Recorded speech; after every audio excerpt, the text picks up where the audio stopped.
What's going on, everybody? Happy Monday. Back after the Browns bye week. And did we win? No. But we look good. That's going to be the main point of this video. I'm only gonna criticize a few things. I really only have a few things to criticize. Um, I'm not going to be coming on here demanding that people be fired. Although I do still think that Paul DePodesta should be fired. I'm kind of hesitant about Sashi Brown. I think he should be demoted, to say the least. He should at least stay in the front office because some of his picks have been pretty good. But as our coach constantly says, we got to get better. Well, we kind of did. I think the bye week really helped. We were able to heal. Miles Garrett came back healthy. It showed. He worked Taylor Decker really well, if you ask me. I mean, he almost got a sack for Matthew Stafford, but when you look at what he did, he ended up he like fell flat on his back. He gets up, runs down, chases down Stafford. By then, Schobert had already gotten to him, but the fact that Myles Garrett was putting in the effort, that really impressed me. David Njoku is starting to make me pissed off that we didn't get OJ Howard or Evan Ingram.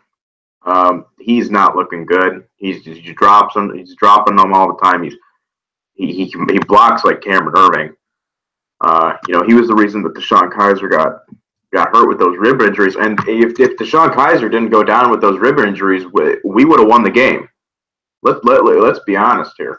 We would have won the fucking game.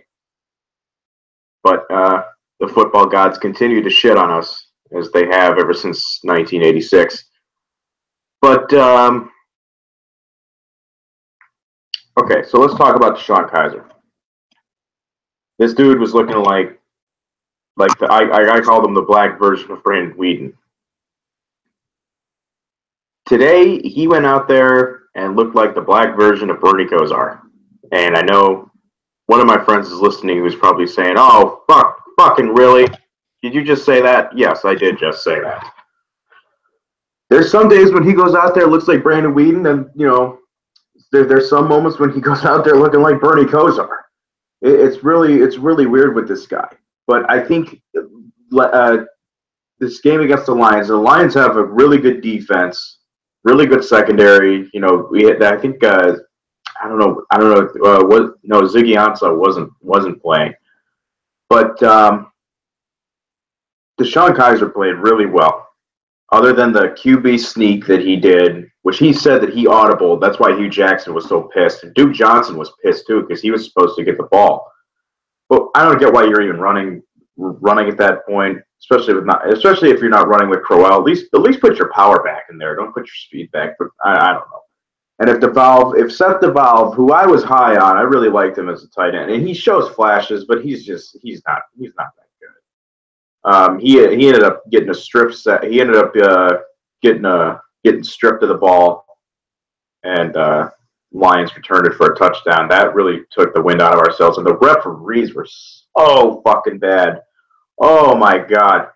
Several bullshit holding calls. I think they got Sean Coleman on an illegal formation when his foot was his foot was like barely. I think it was like on the line or something, and they're like it's illegal formation or some shit. I don't remember. We missed on some pass interference calls. Just the refs weren't. It was a good game from a moral standpoint, but the refs and just the final outcome, the score doesn't do its justice either. Okay. I've said that before. I said that about the Colts game. I think I've said that about the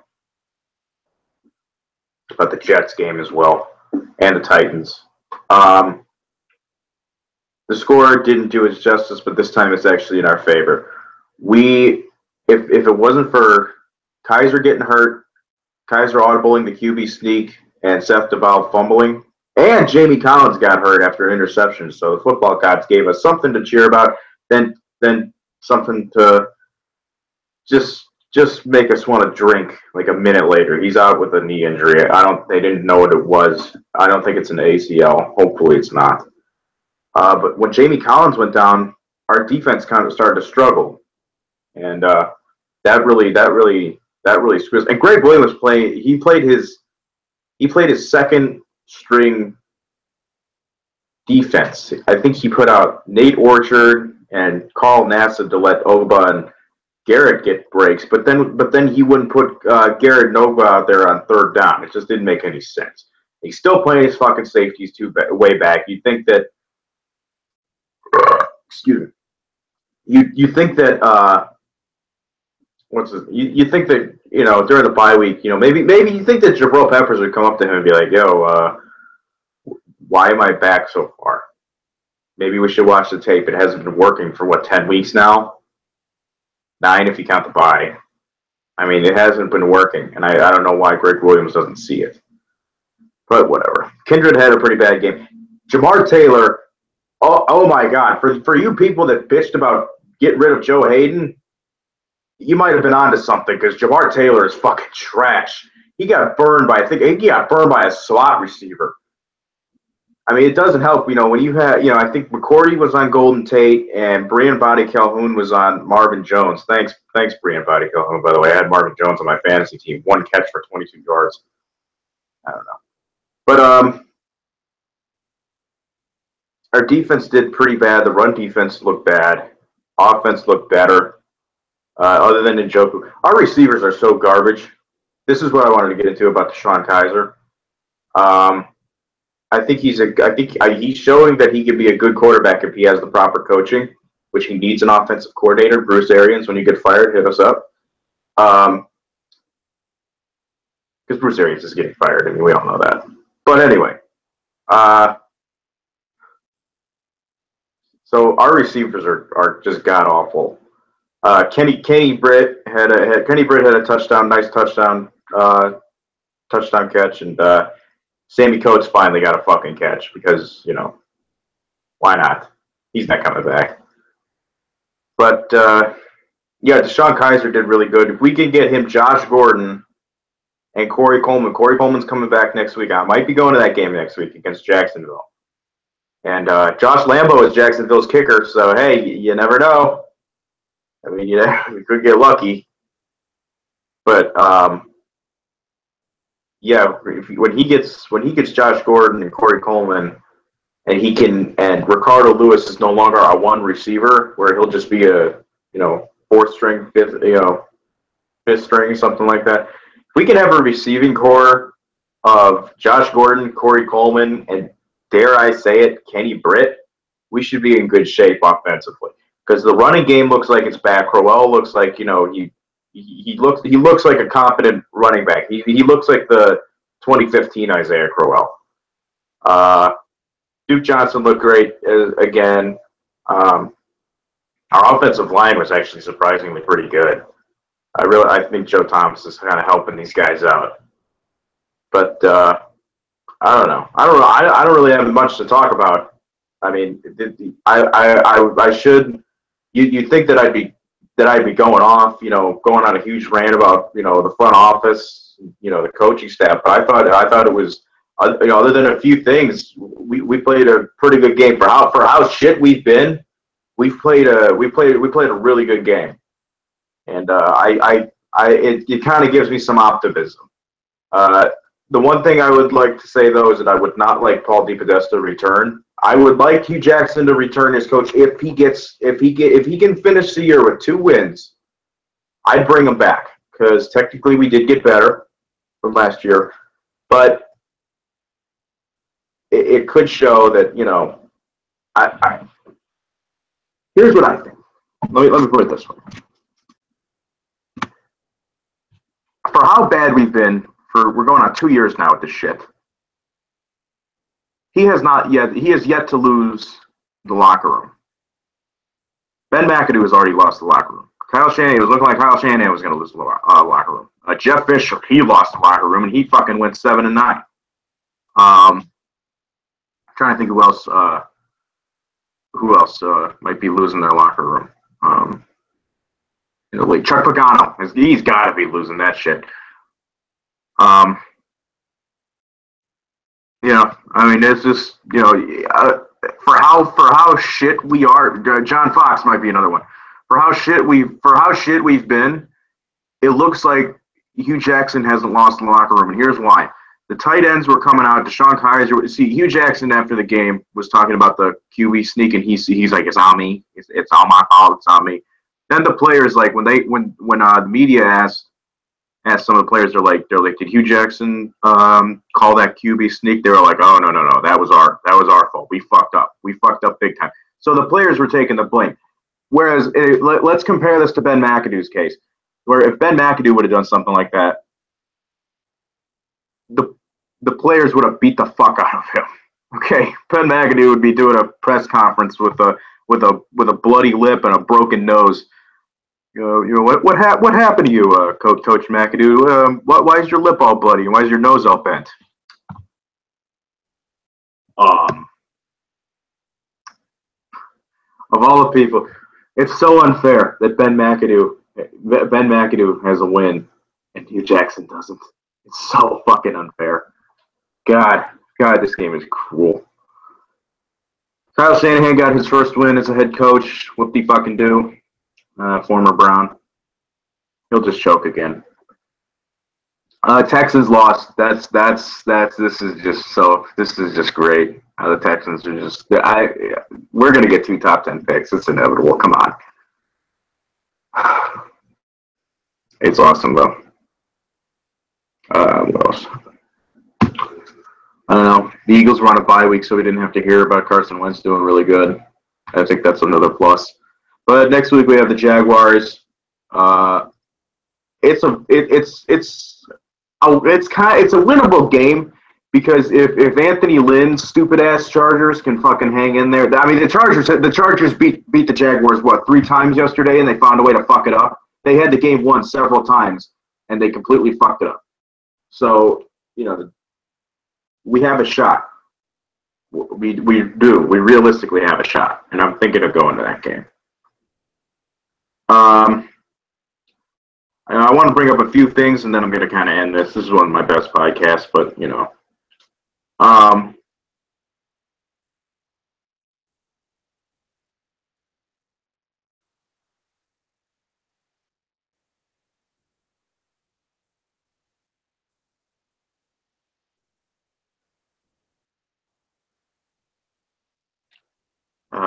sure. What? Oh yeah, okay. Glover Quinn. That's what I wanted to bring up. Okay. What he said about the Browns should give us some hope. Now, the Lions they've faced some pretty tough teams this year. I think play the Vikings and they play the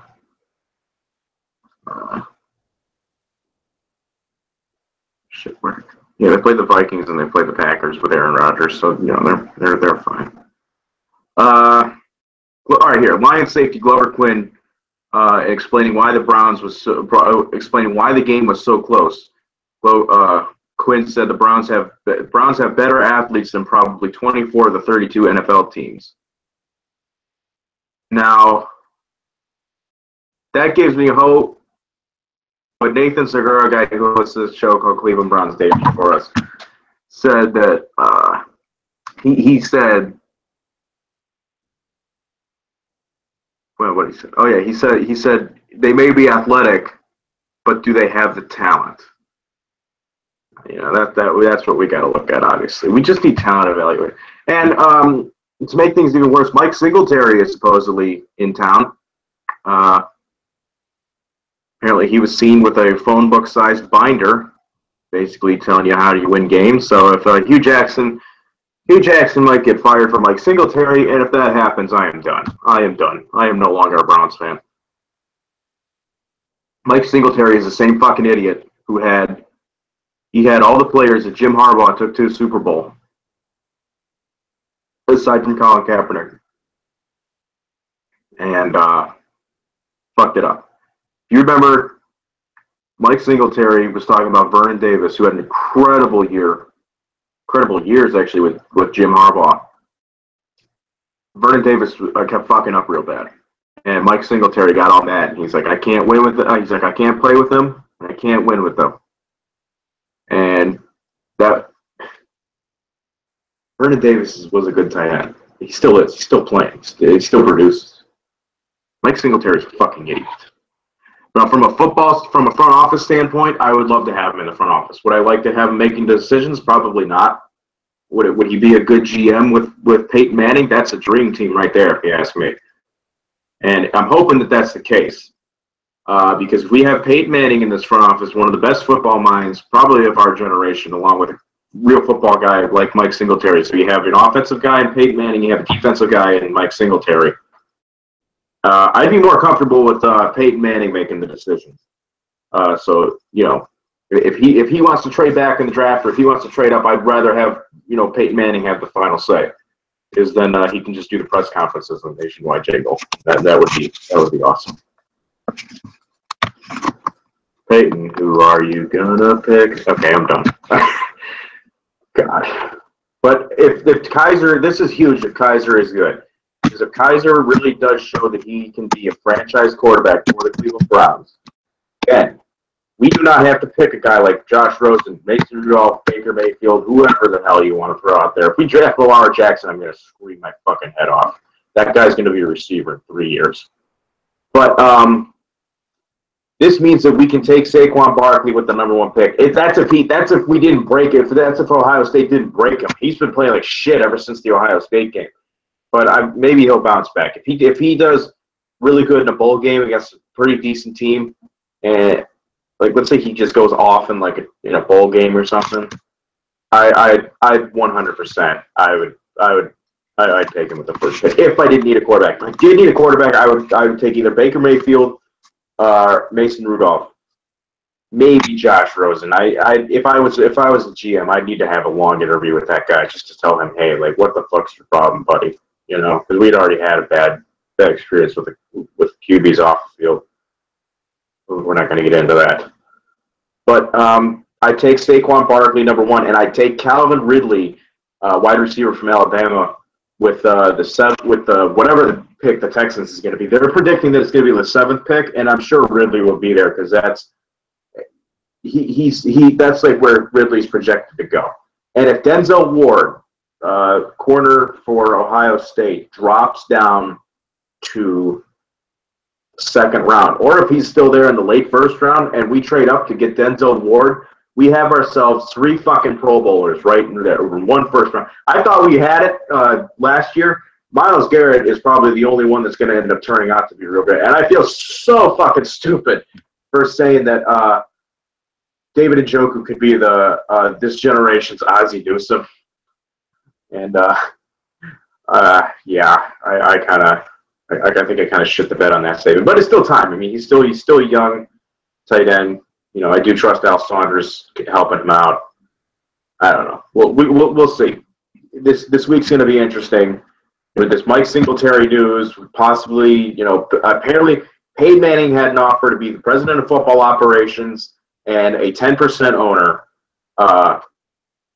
which is what we did in the early from 99 to I think 2004 with a guy named Carmen Policy, and it was working until Randy Lerner. If Al Lerner would have fucking got brain cancer, we would be a decent we wouldn't be as bad as we were. Tony Zarella of Cleveland 19, which is our local news station. He's a sports guy here. He said that if Al Lerner wouldn't have died and left it to his dumbass son Randy, we didn't give a single fuck about football, we would not be this disastrous.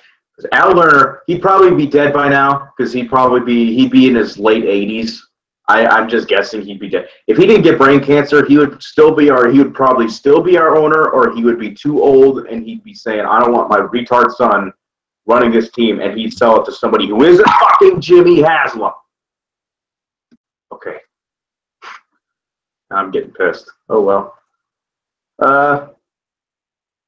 Jimmy, sell, please. Just put us out of our fucking misery. Or just let your wife control the team. I mean, at least she knows what the fuck she's doing.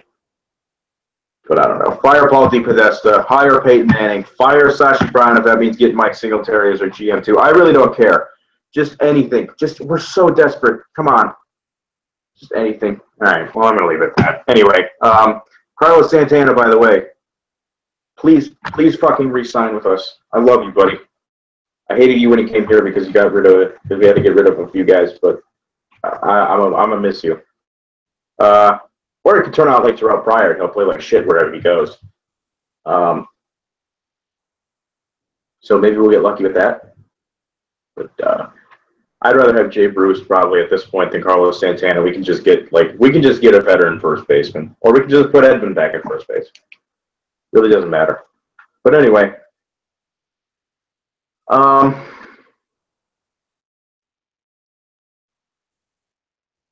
okay. Son of a whore.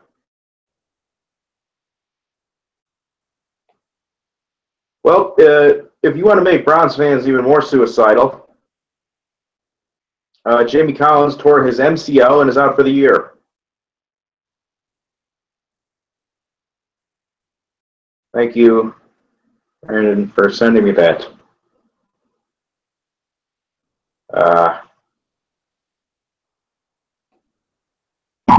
I'm done. I'm fucking done. I can't take this shit anymore. James Burgess is now our linebacker. Oh my god. Oh my god.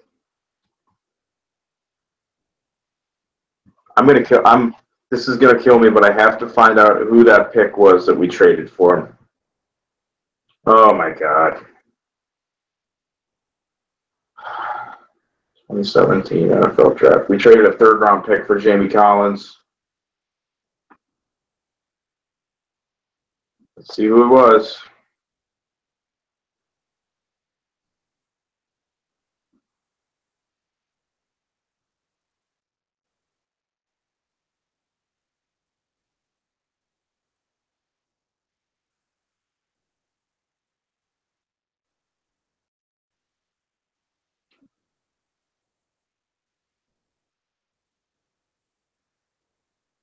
I can't find it. I think they traded it. Okay, yeah. No. Wait, yeah.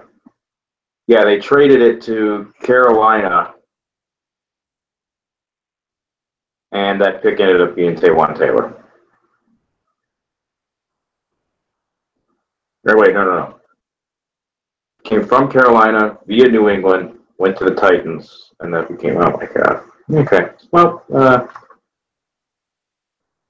have a good week, everybody. Fuck this. Like, comment, subscribe. Follow me on Twitter at A_back55. Yeah. Okay.